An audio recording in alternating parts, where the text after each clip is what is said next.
Ma ei unusta iial ära seda, kui 1990. aastal noore kristlasena ma läksin palvekoosolekule ja pastori abikaasa teades, et ma tulen sinna tihti varem, teinekord mitu tundi varem selleks, et vaadata kristlikke õpetusvideosid, kuna kristlikku materjali polnud lihtsalt kättesaadavat.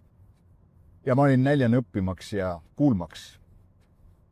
Siis ühel päeval ta pani videokasseti mängima, kus kõneles doktor Edwin Lewis Cole, Ed Cole.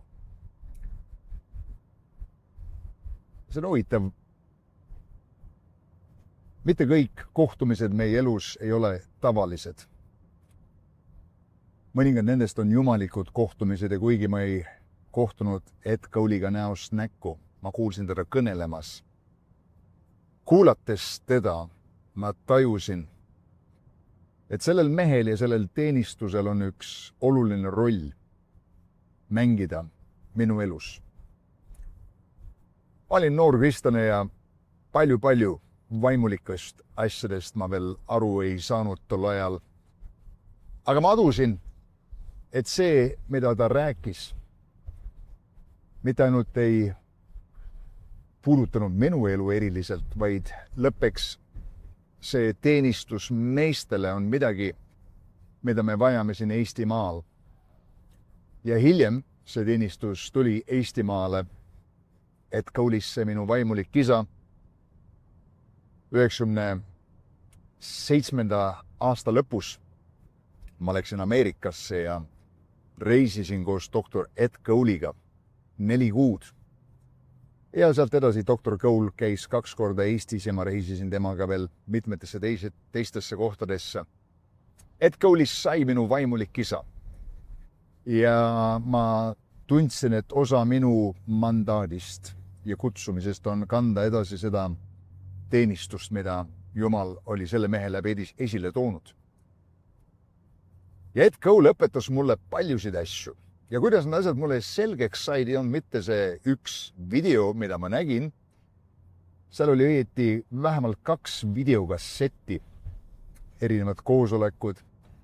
Aga mida ma tegin, oli see, et ma salvestasin selle videost audio endale kassettide peale. Nüüd tänapäeva noorem põlvkond ei tea, mis kassetid on ja mis videokassetid on. Või tollal oli floppy diskid arvutite jaoks ja vinüülplaadid on jälle tulnud moodi, aga kassetid ei ole tagasi tulnud teatavasti, ilmselt jälle ei tule. Mõned ei tea isegi, mis CD-plaadid on. Meil on nüüd mälupulgad ja kõik kuskil pilvedes. Aga tol ajal ma salvestasin need jutlused 3 audiokasseti peale. Ja iga kord, kui ma sõin või midagi tegin, panin ma need taustaks mängima. Ja ma kuulasin neid jutlusi, neid 3 kassetti 10 ja 10 kordi. Üks põhjus oli sellepärast, et mul polnud mingeid muid kassette kuulata. Need olid ainult 3, mis mul olid. Ja teine oli see, et ma ahmisin seda tarkust. Ja Ed Cole õpetas nendel kassettidel mõningaid olulisi elutõdesid. Ma mäletan üks asjadest, mida ta rääkis, oli see, et on 4 tähtsat eluprintsiipi, mille alusel elu toimib. Number 1 on see, et suhtlemine on elu aluseks. See on tõde, kas pole nii, mitte ainult inimeste vahel, Jumala ja inimese vahel, aga ka lihtsalt looduses, kui sa võtad lilleõie ja lõikad varre läbi, siis suhtlemine juurest ammutatava ressursi ja õie ja varre ja lehtede toidu saamine ja kõik see kommunikatsioon lõigatakse läbi. See lakkab. Ja selle ebanormaalsuse vältimatuks lõpuks on surm. See lilleõieke sureb. Algul närbub, siis sureb. Sama on tõde suhetega. Nii kaua, kui suhtlemine toimub. Inimestel võivad olla pingelised suhted, rasked ajad. aga kui nad suhtlevad, kui toimub kommunikatsioon, antakse midagi edasi ja kuulatakse ja antakse tagasisidet, siis nendel suhetel on võimalus ellu jääda. Nii et kommunikatsioon või suhtlemine on elu aluseks. Kuidas iganes me seda ka ei vaataks. Sinu kehas, vereringe, arterid toovad hapnikku ja toitaineid sinu kudedesse, veenide kaudu viiakse jääkained ja süsihappegaas välja, toimub see kommunikatsioon. Teine asi, mida Edko lõpetas, oli see, et tasakaal on elu võti. Suhtlemine on elu aluseks, tasakaal on elu võti. Ja jällegi, kui tõde see on? Ükskõik mis asja sa elus teed äärmuslikult, isegi kui see on absoluutselt õige asi, see muutub valeks. Tõde viidud äärmusesse saab valeks. C-vitamiin on hea sulle, 1000 milligrammi päevas või isegi hommikul ja õhtul 1000, täitsa okei. Aga kui sa sööd terve paki C-vitamiini ära, kuna ta maitseb magusalt, kui sul on imemistabletid näiteks, siis see saab halvaks, see paneb sind sügelema. Su neerud peavad palju tööd tegema, see lõpuks ei too sulle head. Ükskõik mida sa teed liiga palju ja asi läheb tasakaalust välja. Teed liiga palju tööd või vastupidi liiga palju puhkad. Sööd liiga palju rasvasti ja liiga vähe valkusid. Vahet pole. Tasakaal on elu võti. Laev, kui ta on tasakaalust väljas, liiga palju lasti on pandud ühele poolele, ta läheb kreeni, võib ära uppuda. Ja igas valdkonnas balanss on tähtis hoida alal. Kolmas asi, mida doktor Ed Cole õpetas, oli see, et muutumine või muutus on eluprotsess. Ehk teisisõnu, kõik elus on pidevas muutumises. Ja see on normaalne ja see on vajalik elu toimimiseks. Ja see on hea asi, et me ei jää samaks, me oleme muutumises. Aga muutus ei ole enne muutus, kuni see on muutus.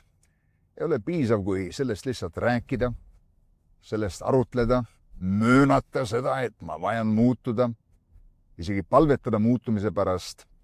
Muutus on muutus siis, kui see muutus esile tuleb. Ja muutumine alati ei ole lihtne. Edukad firmad ja ettevõtted maailmas ei olnud ainult need, mis muutustega maailmas kaasa läksid, sest klientide, tarbijate huvid muutuvad, mis neile on tähtis, muutub, väärtused, hinnangud muutuvad ja ettevõtted, mis ei suutnud kohaneda muutuva turuga, pidid turult lahkuma. Parimad ettevõtted aga mitte ainult ei läinud kaasa muutustega, vaid eeldasid neid ette või aimasid neid ette. Valmistusid selleks. Ma imetlen Bill Gatesi. Jah, tal on omajagu sekeldusi tänaseks, aga tol ajal see mees vähemalt nägi oma vaimusilmas, et ühel päeval on isiklik kompuuter vajalik iga inimese jaoks. Ma mäletan, kui ma nägin esimest arvutit, suurt kolakat, mõtlesin, milleks mul sukest asja vaja peaks minema. Ma ei hakka iial sellist asja kasutama.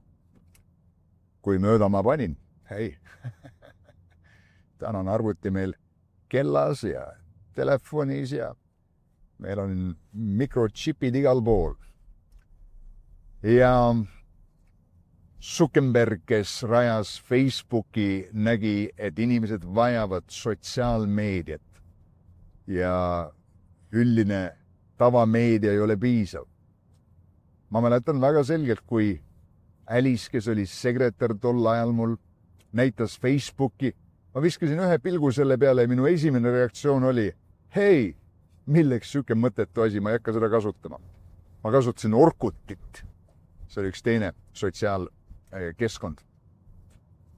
Nii et võime näha muutust ette ja valmistuda selleks ja töötada selles suunas, enne kui see tuleb, on see, mis on viinud teatud isikud ajalukku. Ja nõnda siis täna on muidugi AI ja mitmed teised arendusprojektid, eriti muidugi kõrgtehnoloogias, ja meie maailm muutub järjest tehnoloogilisemaks, mis teeb seda, et me järjest vähem tunneme ühendatuna inimestena ja selle tõttu mingid asjad kärisevad ja ei tööta nii, nagu nad peaks, arusaadav.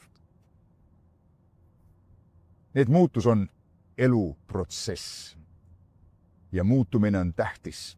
Nüüd hea asi on see, et Jumal ei muutu, aga sina ja mina, kui me oleme temaga koos, muutume aust ausse tema sarnaseks. Ja muutumiseks on vaja häid eeskujusid. Teinekord muutused tulevad läbi kriiside ja raskete aegade, sest kriisid ja rasked ajad panevad meid ümber hindama meie käes olevat elufilosoofiat ja kaaluma teisi võimalusi. Üldjuhul, kui kõigil läheb hästi, siis keegi ei arva, et ta vajaks midagi muud. Mina tean, kuidas asjad käivad. Mina tean, kuidas teha asju õieti. See on üldiselt meeste suhtumine niikuinii, eks ole. Mina tean, ära õpeta mulle. Tõde on aga selles, et paljud mehed ei tea, paljud naised samuti. 4. asi, mida doktor Ed Cole õpetas, oli see, et nõusolek on elu vägi. Nii et suhtlemine elu alus, tasakaal elu võti, muutus eluprotsess ja nõusolek elu vägi. Ehk et üksmeel on elu vägi. Ja see on tõsi, kas pole nii. Suured asjad on saadud tehtud, kui inimesed on tulnud ühele meelele. Nad on nõus millegiga. Kokkulepped, lepingud. See sünergia, mis tuleb sealt, oli see Balti kett või Eesti vabaks laulmine või väikesed või palju väiksemad armeed, mis on võitnud kordades suuremaid armeesid, kuna see väike armee oli üksmeelne, väike rahvus oli üksmeelne ja suutis seljatada endast kordi suuremaid impeeriumeid. Nõusolek on elu vägi. Sul pole õigus ehitada kellegi maa peale, kui sul pole nõusolekut. Sellised printsiibid, mida doktor Ed Cole oma videos õpetas, need hakkasid helisema minu kõrvus. Ta ütles, et kõik, mida Jumal teeb, ta teeb seda vastavalt teatud mustrile, mis on rajatud teatud põhimõttele või printsiibile tema kuningriigis. Ja kui meie leiame Jumala kuningriigi ehk Jumala enda printsiibid või põhimõtted, mille alusel Jumal asju teeb ja rajame oma elu nendele põhimõtetele, siis me saame kordaminekut oma elus, mis iganes valdkonnas, rajades oma elu põhimõtetele, mis tulevad Jumala sõnast, annavad tuult tiibadesse meie elus, aitavad rajada meie suhted Jumalaga, meie suhestumise inimestega. Jumalal on öelda abielu kohta, ülemustele ja valitsejatele allumise kohta, kuidas peab olema hea tööline, kuidas suhtuda teistesse, kuidas suhtuda vaenlastesse, kuidas kohelda oma sõpru.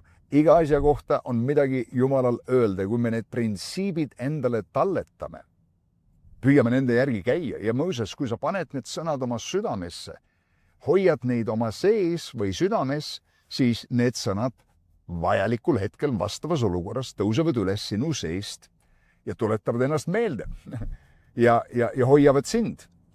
Need olid mõningad asjad, mida doktor Ed Cole mulle õpetas ja millest tekkis meie sõprus.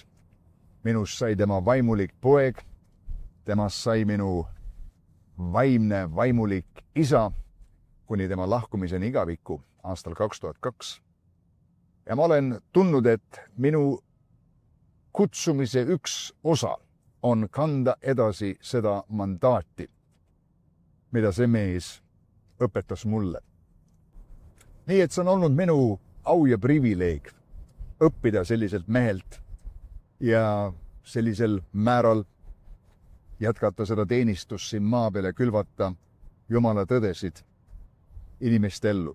Sest mida enam me oma elu rajame tõele, seda parem on meie tee ja seda rohkem on meil elu. Sellepärast Jeesus ütles, et mina olen tee, tõde ja elu. Tõde on keskne. Mida rohkem tõele rajatud elu, parem tee, rohkem elu, mida rohkem valele rajatud, seda kehvem teekond ja seda vähem on meil elu.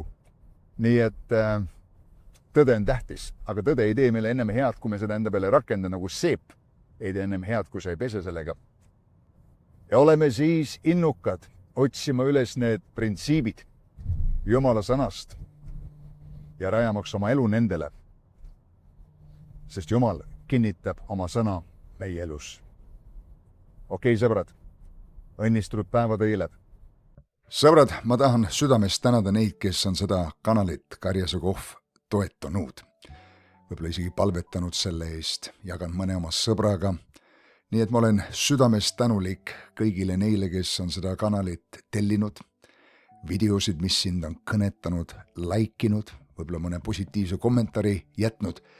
Ja ma hindan seda väga. Nii et anna teinekordki teada, kust kohast sa seda kanalit vaatad, mis sind on julgustanud, tagasiside on tore. Ma hindan seda, kui mul on võimalus, ma vastan sulle ja kui sul on mõni palvesoov, anna selleski teada. Nii et olge vahvad, näeme jälle.